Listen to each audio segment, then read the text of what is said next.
Battle of Wolf 359 showed Starfleet that it was hopelessly outgunned and putting civilians in harm's way. This caused them to reassess their design philosophy and triggered the creation of a series of new, heavily armed starships. The largest of these new ships was the Sovereign class, a long and streamlined vessel packed with the most advanced technology Starfleet had at its disposal.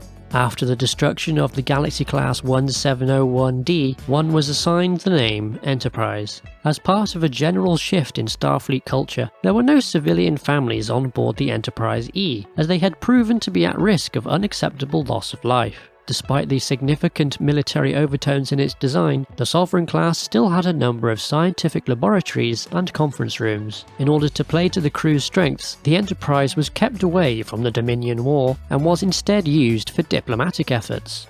In view of our losses to the Borg and the Dominion, the Council feels we need all the allies we can get these days. The Sovereign's main feature, though, was its state-of-the-art technology, with the class representing the absolute pinnacle of the fleet. As with the Defiant, quantum torpedoes were commonly used, but unlike the smaller escort's phaser cannons, the Sovereign was armed with conventional phaser arrays. To round out the design, the vessel had a set of extremely strong shields, fully capable of taking multiple hits from even the strongest weapons that the Borg or other adversaries could bring to bear. Despite this advanced design, the Enterprise still took considerable damage from the dangerous environmental conditions within the Briar Patch, and even had to eject its warp core in a desperate attempt to stop a subspace tear created from the use of banned isolytic weapons. As part of the repair process, the Enterprise underwent a refit. The biggest changes were to the weapons systems, with additional phaser arrays mounted to the warp nacelles. 5 extra torpedo tubes were also added across the top and bottom sections of both hull sections, with most of them facing aft.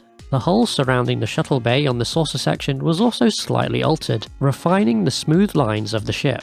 After the Enterprise was boarded by the Borg, and possibly in response to successful boarding actions on other ships by the Dominion, rotating wall panels with phaser rifles were added in a number of key locations, including directly on the bridge. This allowed the crew to arm themselves at a moment's notice, rather than needing to head to the armory. Other internal changes included a number of small adjustments to the bridge and conference room, as well as a new shield around the warp core. This shield was a particularly strange addition, as it didn't protect the incredibly dangerous plasma coolant tanks that had the potential to kill everyone in engineering if damaged. The shield almost immediately failed upon the ship taking damage anyway, so it's hard to see exactly what the point of it was. There were a number of other bizarre features included on board the Sovereign class. Tucked away somewhere in the engineering section, seemingly accessible only via Jeffrey's tube, was an openable shutter in the hull. A force field was behind this shutter rather than a regular solid window.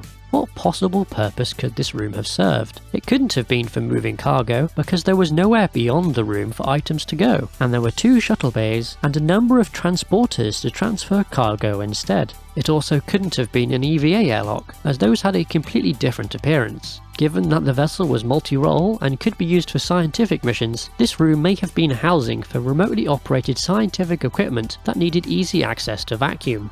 On the bridge, a steering column rose out of the floor in the middle of the room. This allowed a skilled pilot to manually fly the ship through difficult maneuvers, although it is unclear why such maneuvers could not have been done using a regular control console as they were in the past on other ships.